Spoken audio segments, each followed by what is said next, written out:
Congratulations! That's not enough. I want my prize. Next time na lang. Medyo malayo pa ang biyahe ko, baka abutin ako ng dilim. Okay. Pero humanda ka pagbalik mo, ha? Ayaw mo magsumama? Ay, no. Marami pa akong asikusuhin dito eh. May mga Japanese na titingin sa mga studs. And besides, may baby horse akong may sakit. I have to attend to him. Alam mo naman ako pagdating sa mga kabayo ko. Para kung mami hindi mapalagay. Okay. I'll see you, huh? Okay. Bye-bye. Hurry on home. Yep. Take care now. Bye!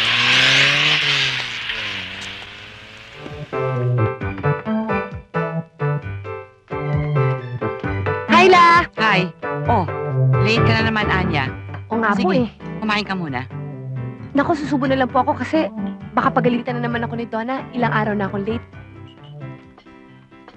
Nanay po, Tulog. Puyat eh. si Marcia. Ay, nakaalis na. Hindi pa nag-aalmusal. Dito ka pa mananangalian? Bahala na wala kasi baka marami kong mga gagawin ngayon kaya Mag-iingat. na lang ako. Teka, magbaong ka. Ayokong Ah, kutumin ka sa sige. kusina. Sige, dali mo ito lahat. Kakasya ito sa bag mo. Tama na ba ito? Oh, ito pa. Ito okay kaya na yung yan. piling ng saging. Dalhin mo na rin. Sige ha.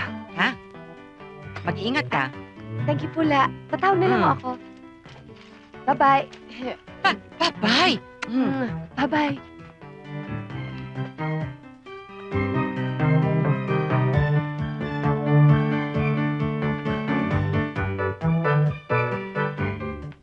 Anya! Tawag ka, ha? Opo, Lala. Bye-bye. Bye, ingat. Sinamos mo ang presidente ngayon si Erap na. Gagawin natin. Bye. Nako. Aha. Hindi ko naman problema yon. Umikot lang ho ang pera. Pareho tayo may negosyo. Kailangan nyo ng pera. Kailangan namin ng pera. Ang hirap-hirap po ng pera. Akin na nga yan. Hindi ka marunong makapag-usap eh. Hello! Ma'am, si Anya Katindig po ito. Ma'am, baka gusto niyo naman po kaming tulungan sa aming cheque. Alam ho namin yun. Gusto ko naman. Kaya nga lang, nahihirapan din kami mga... Naiintindihan ko naman po yun, ma'am. Kasi pare-pareho naman po tayong nagninegosyo. Kaya lamang po, nagpapaikot lang din naman po kami ng pera namin. O sige, susubukan kong i-release yung cheque. Di ka na naman pumasok kahapon. Nag-LBM mo ako. Pero nakapasok naman ho ako nung hapon. Ma'am, next week, nakakailang next week na ho tayo. Hapon? Alam mo namang umagang dispatchahan ng mga deliveries dito. Ano pang aabutan mo nun? Pasensya na kayo, ma'am. Talaga ho mabigat ang pakiramdam ko kaya hindi ako makabangon. Baka gusto mo naman tuluyan ng wag bumangon at habang buhay na magpahinga. Ano? Ma'am, hindi ho kayong kausap ko. Sorry po. Ma'am, sige na po. Pakitulungan niyo naman po kami sa check-in namin, please. O sige, susubukan ko sa Friday. Ay, thank you po. Papadala ko na lang po dyan yung aming kolektor. Thank you. Bye-bye. Ano naman daw ang ibig sabihin ng mga yan, ha? Libag?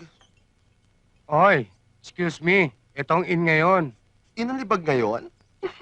Nako, hindi pwede ang half day ngayon, ha? Sige na, sige na. Opo, ma'am. Good morning po, ma'am. May pakikiusap po sana ako eh. Ano yun? Baka po pwede makabali. Na naman! Hey, look who's here. Hi! You're 1 hour late, ha? Paano kayo? May mga date? Ako wala. Ladies, Thank you. Elsa, Oh, thank you. if you need anything, I'll be there. Yeah. He really loves me. Ay, naku, Rosita. Isa sa mga araw na to, paluluhurin ka ng mga yan. But darling, araw-araw akong lumuluhod. Alam mo naman kung anong ibig ko sabihin. I know. Well, maybe one of these days, but not today. Iba to. Iba talaga. He really loves me.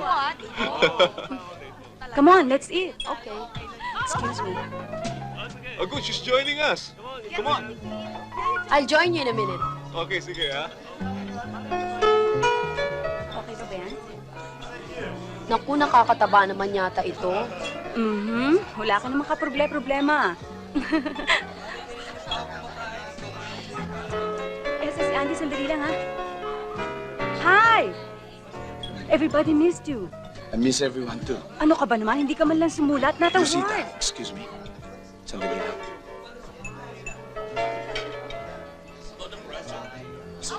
Hi. Kamusta ka? Ito, buo pa rin. Ikaw, Ito. Kulang-kulang. Putol-putol.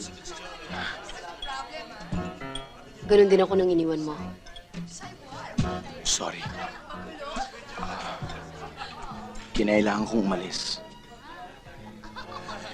Hindi ka nagpaalam.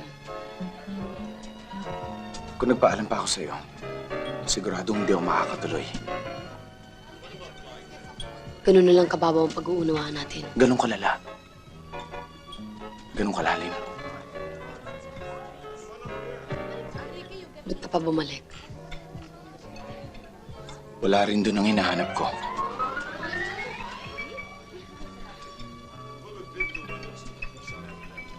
Excuse me.